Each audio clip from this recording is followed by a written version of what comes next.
हमने last sessions में देखा था कि मैथमेटिकल स्टेटमेंट क्या होती है। इस सेशन में देखेंगे कि simple statement and compound statements क्या होती हैं। ठीक है, simple statements and compound statements. ठीक है, तो डेफिनेशन के साथ शुरुआत करते हैं। सबसे पहले सिंपल स्टेटमेंट देखते हैं। सिंपल स्टेटमेंट क्या है? सिंपल स्टेटमेंट की डेफिनेशन लिखी है मैंने। A statement is said to be simple if it can not be broken down into two or more sentences. मतलब ये हुआ, ऐसी स्टेटमेंट को हम सिंपल सेंटेंस या सिंपल स्टेटमेंट बोलेंगे जो फर्दर ना ब्रेक की जा सके दो स्टेटमेंट्स में, दो सेंटेंसेस में या दो से ज्यादा सेंटेंसेस में। ठीक है ना, वो खुद में एक सिंपल इंफॉर्मेशन होनी चाहिए, सिंपल मैथमेटिकल स्टेटमेंट होनी चाहिए, फर्दर ब्रेक नहीं की जा सके, ऐसी स्टेटमेंट को बोलेंगे सिंपल स्टेटमेंट। ठीक है, दूसरा है कंपाउंड स्टेटमेंट। कंपाउंड स्टेटमेंट एक ऐसी स्टेटमेंट है which is made up of two or more statements. दो या दो से अधिक स्टेटमेंट से मिलके बनने वाली स्टेटमेंट को बोला जाएगा कंपाउंड स्टेटमेंट। जो कंपाउंड स्टेटमेंट बनाने वाली स्टेटमेंट्स हैं उनको बोलते हैं कंपोनेंट स्टेटमेंट्स। ठीक है ना, मतलब कुछ स्टेटमेंट जो हमने पिक की, जिनको कंबाइन किया, कनेक्ट किया, जिससे हमने कंपाउंड स्टेटमेंट बनाई, तो जो कंबाइन होने वाली स्टेटमेंट्स को बोलेंगे हम कंपोनेंट स्टेटमेंट। और जो कंपोनेंट स्टेटमेंट्स हैं उनको कंबाइन कैसे किया हमने? कुछ कनेक्टिंग वर्ड्स का यूज करके हमने उनको कनेक्ट किया। Connecting words for example and, और कुछ और भी वर्ड्स होते हैं जिनको कनेक्टिंग वर्ड बोला जाता है, जैसे इफ एंड ओनली इफ। ठीक है, जो आगे आने वाले लेक्चर्स में डिस्कस किया हुआ है। ठीक है ना, तो कुल मिला के यहां से हमें यह समझ आता है कि वो सेंटेंस, वो स्टेटमेंट सिंपल स्टेटमेंट है जो फर्दर ब्रेक ना हो दो या दो से अधिक स्टेटमेंट्स में, और वो स्टेटमेंट कंपाउंड स्टेटमेंट है जो दो या दो से अधिक स्टेटमेंट्स के कंबाइन होने से मिलके बनी हो।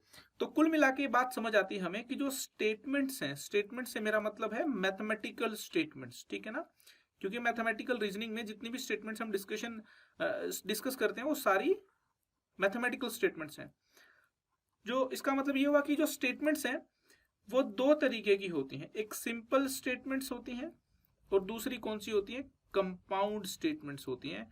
कंपाउंड स्टेटमेंट्स वो स्टेटमेंट्स हैं जो दो या दो से अधिक स्टेटमेंट्स को कनेक्ट करने से बनी हो, और सिंपल स्टेटमेंट वो होती हैं जो फर्दर ब्रेक ना की जा सके और स्टेटमेंट्स में, वो होती है सिंपल स्टेटमेंट्स। ठीक है, अच्छा, जो कंपाउंड स्टेटमेंट बनाने वाली जो स्टेटमेंट्स हैं, मतलब कंपाउंड स्टेटमेंट को ब्रेक करें तो जो उसके पार्ट्स बन जाएंगे उनको क्या बोलेंगे हम? कंपोनेंट स्टेटमेंट्स बोलेंगे हम उनको। क्या बोलेंगे? कंपोनेंट स्टेटमेंट्स बोलेंगे। ठीक है, एग्जाम्पल्स के थ्रू इसको और अच्छे से समझने की कोशिश करते हैं। तो यहां पे मैंने एक स्टेटमेंट लिखी है, स्टेटमेंट पी। स्टेटमेंट पी को आप चेक करोगे तो इस स्टेटमेंट पी को बनाने के लिए एक तो ये statement 2 is an even number, और एक दूसरी statement 5 is an odd number, इन दोनों का मैंने यूज किया है, और इन दोनों स्टेटमेंट को कनेक्ट किया है इस कनेक्टिंग वर्ड के साथ जिसका नाम है एंड। ठीक है ना, तो एंड क्या हो गया? एंड हो गया कनेक्टिंग वर्ड। ठीक है, और ये दो स्टेटमेंट थी जो कनेक्ट की गई हैं। 2 is an even number, 5 is an odd number. तो ये जो दोनों स्टेटमेंट्स हैं ये हो जाएंगी कंपोनेंट स्टेटमेंट। ये भी कंपोनेंट स्टेटमेंट है, ये भी कंपोनेंट स्टेटमेंट है, और ये भी क्या है? कंपोनेंट स्टेटमेंट है, कंपोनेंट स्टेटमेंट है। ठीक है, मान लो इस स्टेटमेंट का नाम है P1, ये है P2। तो जो ये स्टेटमेंट है P, जिसको हम ऐसे लिख सकते हैं, P is such that P1 and P2। तो जो P1 और P2 हुई, ये हुई कंपोनेंट स्टेटमेंट, और कनेक्टिंग वर्ड हुआ एंड, और P हमारी क्या हुई?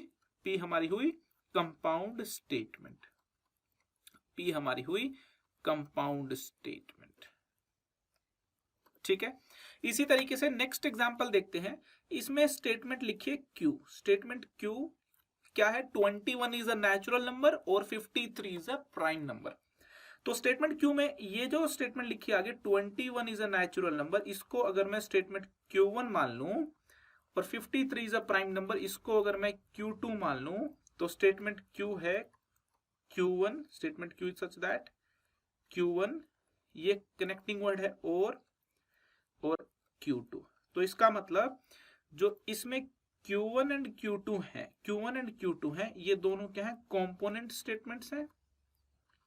ये है कंपोनेंट स्टेटमेंट्स, ठीक है। और ये जो वर्ड है इन दोनों को जो कनेक्ट करता है, ये इस केस में क्या है, कनेक्टिंग वर्ड है। ये इस केस में कनेक्टिंग वर्ड है।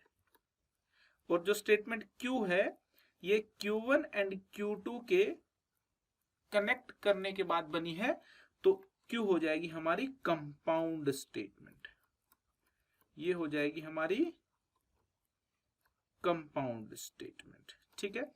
आप ये चेक कर सकते हैं कि ये जो स्टेटमेंट P थी, इसमें यहाँ पे एंड कनेक्टिंग वर्ड का यूज किया है और स्टेटमेंट Q में और कनेक्टिंग वर्ड का यूज किया है।